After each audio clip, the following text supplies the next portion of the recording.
So with right sides together, you're going to find the back part and the sleeve that has the 2 notches on it, and you're going to pin those together, making sure that your edges are exactly equal. So you'll need about 6 to 8 pins to make sure to hold it in. So you're going to pin all the way along there on both sides of the back. Once you've done that, you can then sew following the second guideline using straight stitch across where you have pinned.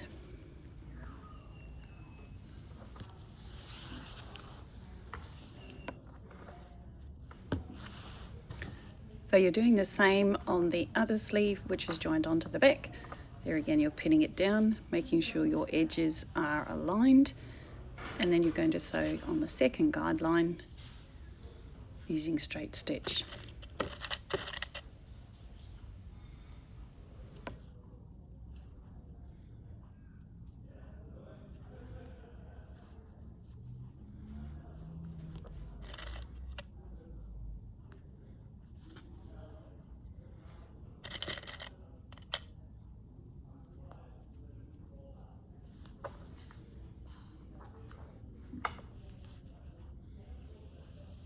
So sew along this edge here using straight stitch following the second guideline. Okay, when you're overlocking, just make sure that you line this line of sewing stitching up with the second line here on the overlock presser foot. Okay, you want to cut this excess little bit off here so that just the seams stays lined up with the second notch on the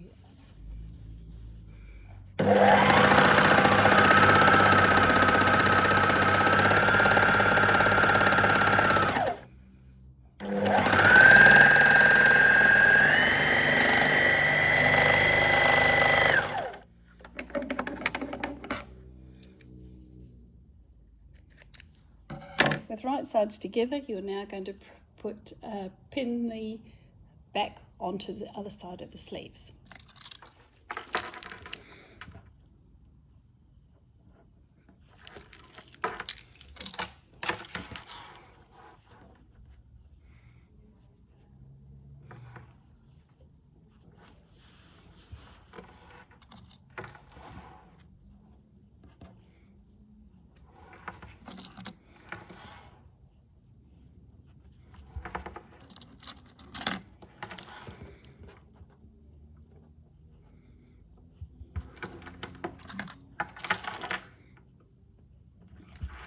And now you're going to sew along this edge here, following the first guideline. So you do that on both sleeves. Now that you have your sleeves attached, it's really important to line up the seams. We're going to pin the 2 sides of the sleeves together, making sure it joins under the underarm. The 2 seams are on top of each other. So you match the seams up, one on top of the other, like so. That is really important because you want it to look really nice and sit flat underneath the underarm. So pin on each side. Ideally, you want the overlocking to both lie in the same direction. See there?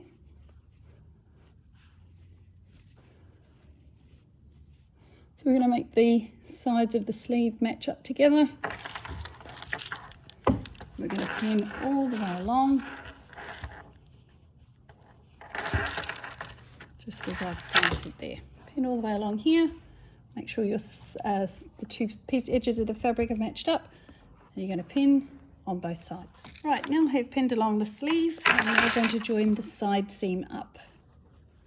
So it's just a case of bringing those 2 sides together and pinning along here. Just like you did on the sleeve, you're now doing it on the side. Right, so you can see here I've pinned along the sleeve and pinned along the side seam. We're now going to sew that following the first guideline right from the top to the bottom. Really important you get these 2 seams here to match up, and when you're sewing you make sure you have both of the overlocking parts of the overlocking should be both going in the same way. So they should be both pointing downwards, not one up, one down. So I've pinned my fabric together. I've now put the sweatshirt sleeve lined up with the first guideline on the presser foot. So we're going to go 2 stitches forward, and then we're going to do a reverse stitch backwards. Okay, there we go. Take out the pins as you go along, and you're going to sew all the way to the other end, to the bottom of the waistband. So all the way around, remembering when you go over the seam underneath the arm, both of your overlocking portions need to be pointing in the same direction. Take out the pins as you go along.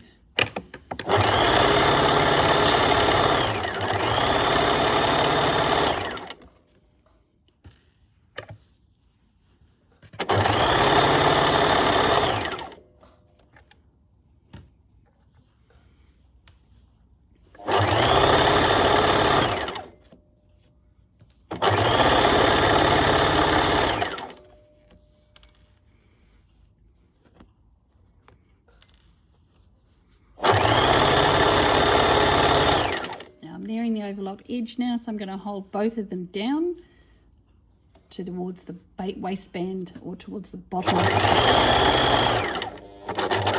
Go slowly over that because it's a little bit thicker. It has a tendency to jam the machine, but just take it slowly, it should be fine.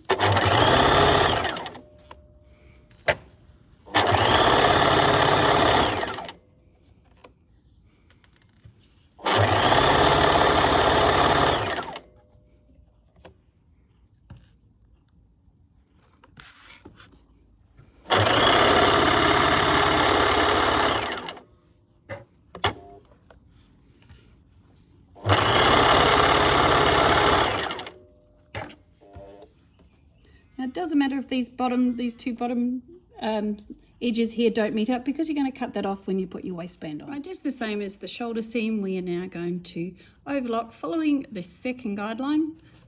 Following the second guideline on the presser foot, following our line of stitching. So we're going to go all the way along from the tip of the sleeve to the bottom of the waistband.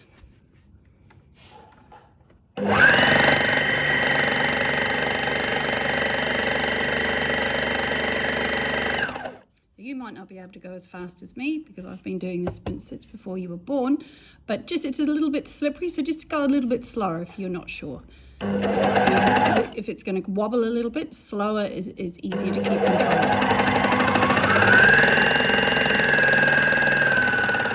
of. When you get to this part here of the seam, you want to just hold that flat and just go slowly because it is going through 4 layers of fabric.